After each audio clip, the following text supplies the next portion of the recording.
आज की वीडियो में हम लोग एक क्वेश्चन को सॉल्व करने वाले हैं। देखिए क्वेश्चन क्या लिखा हुआ है कि find a rational number between √2 and √7 और ये हमारा CBSE 2019 में आया है। यह क्वेश्चन जो है वो होता आसान है, लेकिन बच्चे कुछ बेसिक कॉन्सेप्ट के कारण इस तरह के क्वेश्चन को नहीं बना पाते हैं। तो चलिए हम लोग देखते हैं इस क्वेश्चन को कैसे बनाना है। हम लोगों को तो सबसे पहले पता है कि √2 क्या है, एक इरेशनल नंबर है। √7 क्या है, एक इरेशनल नंबर है। अब √2 एक इरेशनल नंबर है और √7 एक इरेशनल नंबर है, और इसके बीच में हम लोगों को एक रैशनल नंबर निकालना है। तो सबसे पहले लिखेंगे हेयर √2 √7। अब यहाँ पे आपको सबसे पहले √2 का वैल्यू निकालना पड़ेगा और √7 का वैल्यू निकालना पड़ेगा। अब बच्चों को √2 और √7 का वैल्यू याद नहीं रहता, और याद नहीं रहता उसके लिए हम जो है तरीका बताएंगे आपको, जिससे आप √2, √7, √3, √5, √11, √17 इस तरह का नंबर का वैल्यू निकाल सकते हैं। सबसे पहले चलिए √2 का वैल्यू निकालेंगे। तो √2 का वैल्यू कैसे निकाला जाता है? √2 का वैल्यू निकालने के लिए सबसे पहले आपको 2 लेना पड़ेगा। अब उसमें दशमलव दे के, मतलब डेसिमल दे के 4 जीरो बिठा दीजिए। ये तरीका आपको आना चाहिए, ये बहुत आसान तरीका है। ये √2 निकालने का तरीका है। देखिए इसमें हम लोग करते क्या है, ध्यान से समझिएगा। इसको हम लोग निकालते हैं एक तरीका से। ये तरीका कुछ इस तरह होता है कि जिस सिंगल डिजिट का या फिर डबल डिजिट का रूट निकालने बोलेगा उसको आप लिख दीजिए। उसके बाद आपको डबल डबल 2 बार जीरो बिठाना है, और पीछे से उस जीरो का पेयरिंग कर लेना है। पेयरिंग मतलब 2-2 जीरो का जोड़ा बनाना। अब आपको क्या करना है, आपको अपने मन से कोई भी नंबर को लेना है जो 2 से कम या 2 के बराबर होना चाहिए। ध्यान से समझिएगा, आपको अपने से कोई नंबर को लेना है जो 2 से कम या 2 के बराबर होगा। तो मान के चलिए कि सर हम अगर 1 को 1 से गुना करेंगे तो 1 होगा, और 2 को 2 से गुना करेंगे तो कितना होगा? 4 होगा। तो हमको जो है वो 2 लेंगे तो 4 आ जा रहा है, और हमको यहाँ पे लेना कितना है? 2 लेना है। तो 4 तो नहीं होगा, तो 4 नहीं होगा तो फिर क्या होगा? 1 होगा। तो 1 होगा तो यहाँ पे 1 लिखेंगे, यहाँ पे 1 लिखेंगे, यहाँ पे 1 लिखेंगे, और 1 को 1 से मल्टीप्लाई करने पर 1 आया। टोटल 4 जगह लिखना है, 1 जगह, 2 जगह, 3 जगह, 4 जगह। अब बाहर ऐड होता है, अंदर सब्ट्रैक्ट होता है। बाहर ऐड होता है, अंदर सब्ट्रैक्ट होता है। तो 1 और 1 कितना हो गया? 2। 2 में 1 गया, कितना बचा? 1। अब यहाँ पे डेसिमल है तो यहाँ पे भी डेसिमल बिठेगा, और ये 2 जीरो जो है वो एक साथ उतर जाएगा। इतना दूर आई होप आपको समझ में आ रहा होगा। हम बहुत स्लोली बता रहे हैं ताकि आपका दिमाग में वो सारा टेक्निक जो है वो प्रोसेसिंग करे, याद हो जाए। अब हम लोग क्या कर सकते हैं, 2 में फिर से हम लोगों को किसी नंबर से मल्टीप्लाई करना पड़ेगा जो या तो हमको आंसर 100 आए या 100 से कम आए। अब मल्टीप्लाई करने का भी तरीका थोड़ा अलग होता है। जैसे 2 में अगर हम बोलेंगे सर 3 मल्टीप्लाई कर दीजिए, तो कुछ इस तरह मल्टीप्लाई करेंगे। 2 में अगर बोलेंगे सर 4 मल्टीप्लाई कर दीजिए, तो कुछ इस तरह मल्टीप्लाई करेंगे। 2 में बोलेंगे सर 5 मल्टीप्लाई कर दीजिए, तो कुछ इस तरह मल्टीप्लाई करेंगे। तो इसको मल्टीप्लाई करने पर 69 आता है। इसको मल्टीप्लाई करने पर 4 4 जा 16 का 6 हैंड में 1, 4 2 जा 8 और 1 9 आता है। और इसको मल्टीप्लाई करने पर 5 5 जा 25 का 5 हैंड में 2, 5 2 जा 10 और 2 कितना हुआ? 12। हमको लाना था 100, यहाँ पे आ गया 69 जो 100 से कम है, लेकिन हमको चेक करना है कि क्या ऐसा भी कुछ है जो और 100 के क्लोज हो। तो बोलेंगे यस सर 96, क्योंकि इससे मल्टीप्लाई करने पर तो 100 से ज़्यादा आ रहा है, ये नहीं होगा। तो हमको 4 बार में मल्टीप्लाई करना है। अब कहाँ कहाँ लिखेंगे, ध्यान दीजिएगा। एक यहाँ लिखें, एक यहाँ लिखें, एक यहाँ लिखें, और इसको जब हम मल्टीप्लाई किए तो हमारा कितना आया? 96। अब फिर से आपको बता रहे हैं कि बाहर में जोड़ देना है। अंदर में घटा देना। तो बाहर में जोड़ेंगे तो 24 और 4 कितना होगा 28, अंदर घटाएंगे तो 96, 100 में 96 गया, कितना बचा 4। अब फिर से क्योंकि हमारे पास 2 डिजिट एक्स्ट्रा है 0 0, तो उसको यहाँ पे उतार देंगे। अब फिर से आपसे पूछेंगे कि 28 में कुछ नंबर को मल्टीप्लाई करना है और वो हमारा 400 से कम या उसके इक्वल हो जाए, तो बोलेंगे सर अगर आप 200 में सिर्फ 1 मल्टीप्लाई कीजिएगा तो हमारा आएगा 281। अगर 200 में 28 में 2 मल्टीप्लाई करेंगे तो ये कितना हो जाएगा 2 2 जा 4, 8 2 जा 16 का 6, हैंड में 1, 2 2 जा 4 और 1 5। हमको लाना कितना था 400।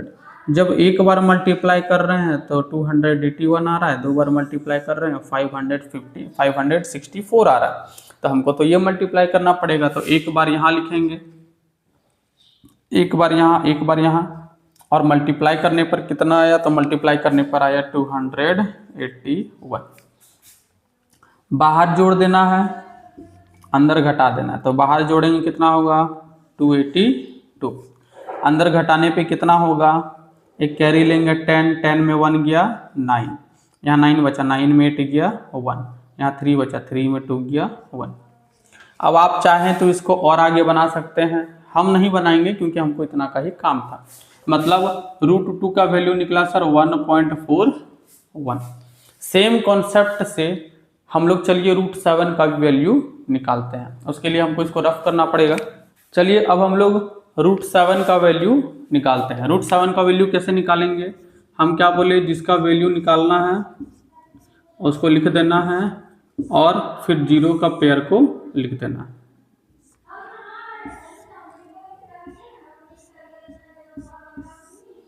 ये देखिए कुछ इस तरह आएगा। अब हम लोग क्या करते हैं कि सबसे पहले हम लोग 2 लेते हैं, 2 को 2 से मल्टीप्लाई करेंगे 4 होगा, और 3 को 3 से मल्टीप्लाई करेंगे 9 आएगा। अब हमको क्या लेना है कि जो 7 से कम हो, तो ये तो 7 से ज़्यादा हो रहा है, मतलब 3 तो लेने वाले हैं नहीं, लेंगे क्या 2। कहाँ कहाँ लिखना है, 1 जगह, 2 जगह,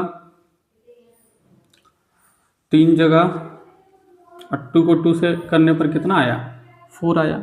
अब हम क्या बोलते हैं कि बाहर जोड़ देना है, अंदर घटा देना है, बाहर जोड़ देना है, अंदर घटा देना है। तो बाहर जोड़ेंगे 2 और 2 कितना होगा 4, अंदर घटाएंगे तो 7 में 4 गया, कितना बचा 3। अब ये जो 2 0 है वो यहाँ पे उतर जाएगा, ये दशमलव यहाँ उतरेगा। अब हमको 4 में क्या मल्टीप्लाई करेंगे कि 300 आ जाए, क्या बोले 4 में क्या मल्टीप्लाई करेंगे कि 300 आ जाए, तो बोलेंगे सर 4 में एक बार 3 मल्टीप्लाई कर दीजिए, कितना हो जाएगा 3 3 जा 9 और 4 3 जा 12। नहीं आता है तो 4 में डायरेक्ट 5 मल्टीप्लाई कर देते हैं, कितना होगा 5 5 जा 25 का 5, हैंड में 2, 5 4 जा 20, 20 और 2 कितना होगा 22। एक बार चलिए आपके संतुष्टि के लिए 6 से मल्टीप्लाई कर देते हैं, तो ये हम देखिए यहाँ पे 6 6 जा 36 का 6, हैंड में 3, 6 4 जा 24, 24 और 3 कितना होता है 27। और एक बार मल्टीप्लाई कर सकते हैं, 4 में 7 मल्टीप्लाई करेंगे तो कितना होगा 7 7 जा 49 का 9, हैंड में 4, 7 जा 20, 7 4 जा 28, और 28 और 4 कितना होता है 32। हमको लाना था 300 या 300 से कम, तो ये तो हो नहीं सकता, तो क्या होगा 6 बार में, 6 बार में लगाएंगे हमारा कितना आएगा, कितना बार में 6 बार में लगाएं, बाहर जोड़ देना है, अंदर, अच्छा आंसर कितना आया 276, बाहर जोड़ देना है, अंदर घटा देना है, तो 46 और 6 कितना होता है 52।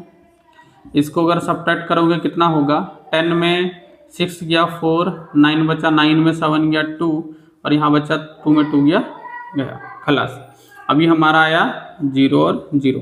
फिर से 52 में क्या मल्टीप्लाई करेंगे कि 2400 आएगा, तो 52 जो टाइम लग रहा है इसी में लगेगा, ज़्यादा टाइम लगेगा नहीं। तो इसको 52 में क्या मल्टीप्लाई करेंगे सर, तो एक बार आप 3 मल्टीप्लाई कर दीजिए, तो क्या होगा 3 3 जा 9, 3 2 जा 6 और 5 3 जा 15। एक बार डायरेक्ट हम लोग 6 से मल्टीप्लाई कर देते हैं, 6 6 जा 36 का 6, हैंड में 3, 6 3 12, 6 2 12 और 3 15 का 501 और ये इतना, ये ज़्यादा आ गया, मतलब एक बार हम लोग को 5 से मल्टीप्लाई करना पड़ेगा। 2600, ये भी नहीं आता तो और भी कम करना पड़ेगा, तो 2200 किससे मल्टीप्लाई करेंगे? 4 से। क्या हो जाएगा?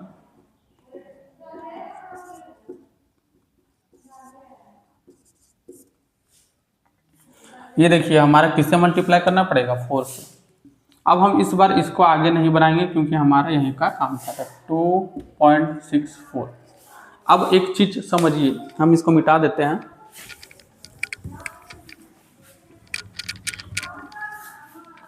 √2 को हम लोग जब सॉल्व किए तो आया 1.41, √7 को जब सॉल्व किए तो आया 2.64। अब इसके बीच में कौन सा रैशनल नंबर है बताइए? अच्छा एक बात बताइए, अगर हम लोग लेंगे कि लिखेंगे हैंस √2 से बड़ा होगा 2 और √7 से छोटा होगा। आपका क्वेश्चन आएगा सर बीच में आप 2 क्यों लिखे? आप हमको एक बात बताइए, इसको जब हम सॉल्व किए तो ये आया 1.41, इसको जब हम लोग सॉल्व किए तो आया 2.64। ये दोनों के बीच में कौन सा नंबर है? तो बोलेंगे सर ये 2 से छोटा है, ये 2 से बड़ा है, मतलब ये दोनों जो है 2 के अगल बगल है। और हमको रैशनल नंबर पूछ रहा था, तो रैशनल नंबर हम लोग आराम से 2 बता सकते हैं।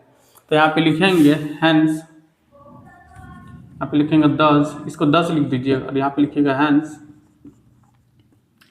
2 is a rational number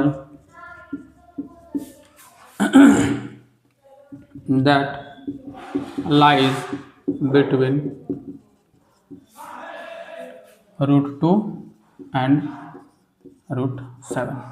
तो 2 ही हमारा रैशनल नंबर होगा, और भी है लेकिन 2 हमारा रैशनल नंबर होगा जो √2 और √7 के बीच में आता है। देखिए कितना छोटा बना, लेकिन जो हम लोग सॉल्व किए। अच्छा हम आपको एक बात और बता देते हैं जब भी आप √2 और √7 का वैल्यू निकालिएगा तो आप वहीं पे बगल में एक डब्बा में निकालिएगा या फिर छोटा सा लाइन खींच के निकालिएगा, ताकि जो एग्जामिनर कॉपी चेक करे उसको पता ये लग जाए कि आपको √2 √7 का वैल्यू निकालने आता है। तो इस तरह का क्वेश्चन होता आसान है, लेकिन बेसिक कॉन्सेप्ट के कारण बच्चा लोग नहीं बना पाता।